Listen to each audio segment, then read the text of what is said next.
tip when you're playing with epoxy. We've coated the bottom and we've sanded that and we're happy with that.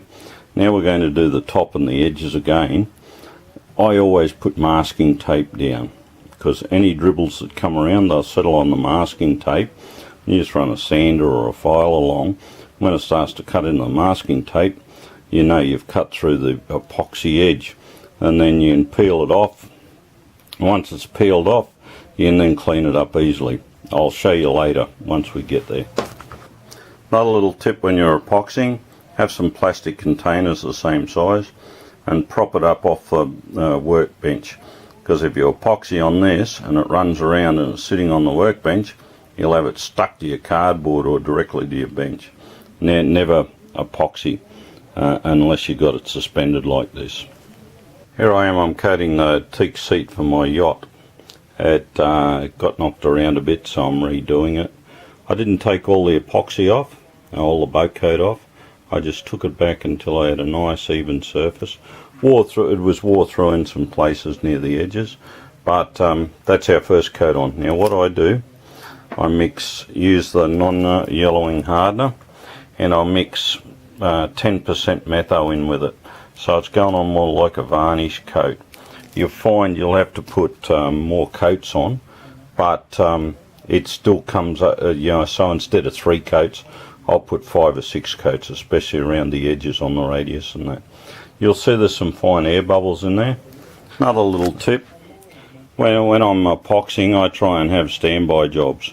So this is a storage box for carting stuff to and from shows and storing them. So in this case, what we're doing, I've got some leftover epoxy from doing a seat, and I'm sealing the plywood. Yeah, it'll make the box more robust, and she'll last a lot longer by having a couple of coats of epoxy on. Don't waste any leftover epoxy. Always have those standby jobs floating around. Another little tip when you're playing with epoxy, have some acetone available for cleaning the tools. Not yourself, use white vinegar to clean yourself. But what I do when I've finished using a mix, any leftover residue in it, I clean the cup out with used acetone, give her a good clean out. And we have a piece of cardboard strategically placed on the floor, and we flick out the excess acetone.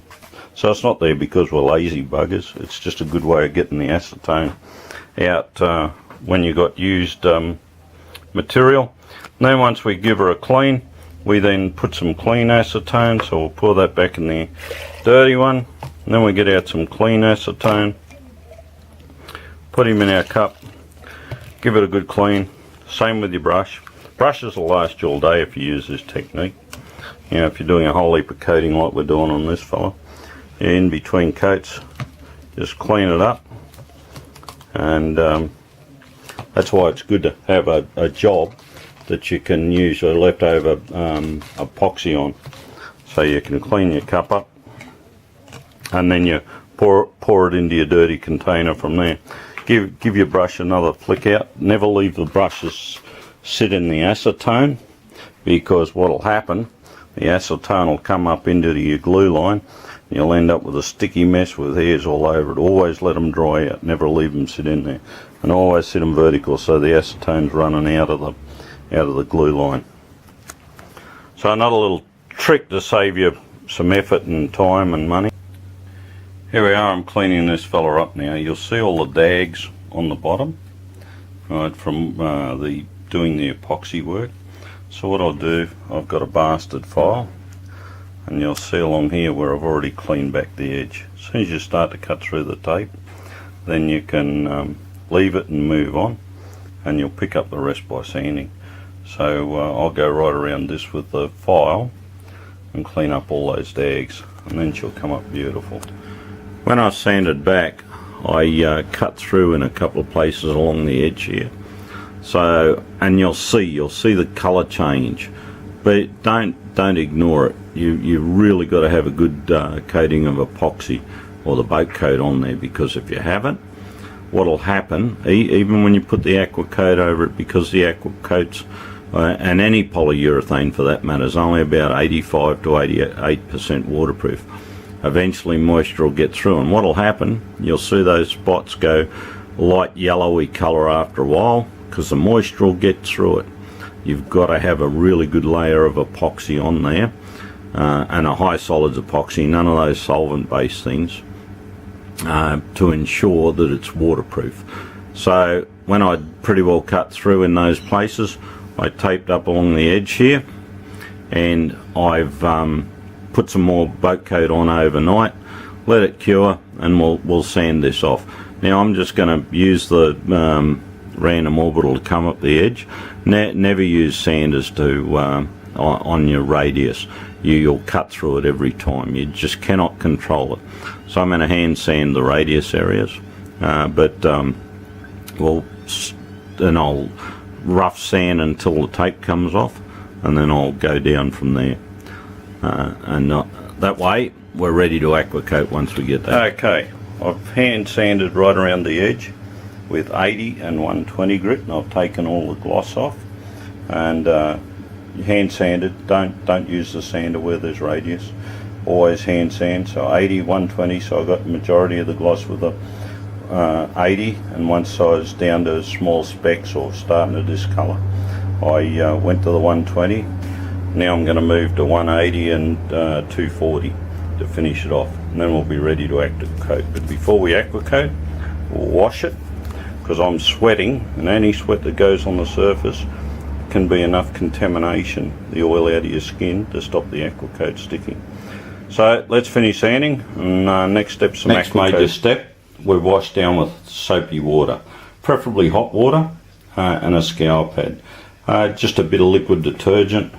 I just use one of these squeezy bottles, put a bit of liquid laundry detergent in it and top it up with water, and away you go. Give her a good scrub. That takes all the dust off, make sure it's clean, and also it cleans any oils and that from sweat off my hands.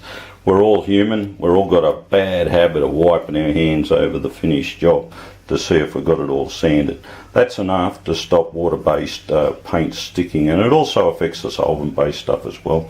Just the solvent can handle a bit more residue on the surface than what the water-based can.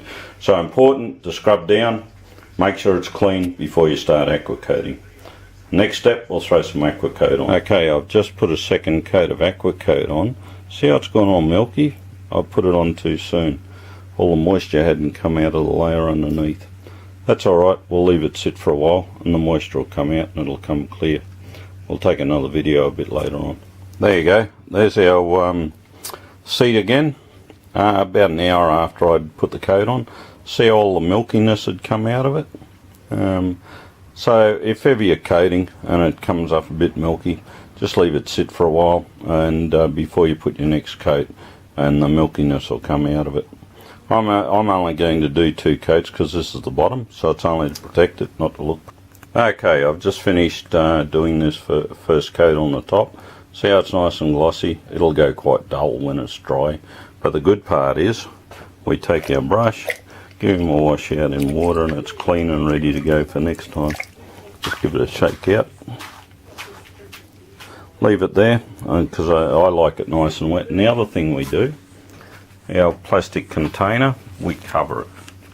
Alright, don't leave it uncovered because the moisture will come out of it. We put just a disposable glove over it.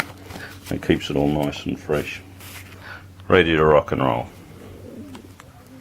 Be careful of how much you mix. You'll see in this cup we've got quite a lot left over, and you know that's wasted money. That's going down the drain. So better off if you mix smaller quantities more often than larger quantities that you can't use and it goes off. Another little tip is when you're finished, let it go off in the container on you, and you just crack your container like so, and out she comes. You've got a nice clean cup to keep working with. Works really well.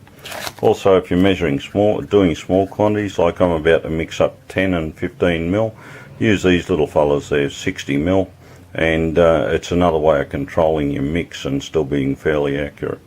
Another way you can do it is use syringes, 10 mil syringes, draw the epoxy and the hardener up into that, and you can control smaller quantities even better doing that. Measure cups work well, but be wary, that's a waste of money when that happens.